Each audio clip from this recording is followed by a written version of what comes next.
Mga bro, confirmed na. Ang Leonardo ay nag-offer ng Eurofighter EF-2000 Typhoon Tranche 5 sa Department of National Defense ng Pilipinas para sa multi-role fighter requirement ng Philippine Air Force. Hindi ito simpleng proposal lang, kasi ayon mismo kay Constantino Pravini Rosotti, Vice President for Eurofighter Typhoon Exports, ang Leonardo ang na-assign ng buong Eurofighter Consortium para manguna sa kampanya sa Pilipinas. Nagsimula ito noong 2023 nang magpadala ng Request for Information (RFI) ang PAF. Ngayon, kung pera ang pag-uusapan, may malaking twist dito. Ayon sa budget ng PAF na nakalaan para sa 40 fighter aircraft, sinabi ng Leonardo na kaya nilang mag-supply ng 32 Eurofighter Typhoon Tranche 5 fighters. At hindi lang ito bare metal planes, mga bro, kasama na ang buong package ng armas.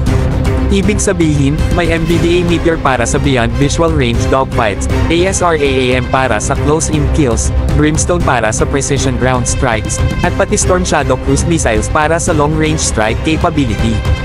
Kumbaga, hindi lang jets ang ino-offer, kundi buong arsenal of power projection.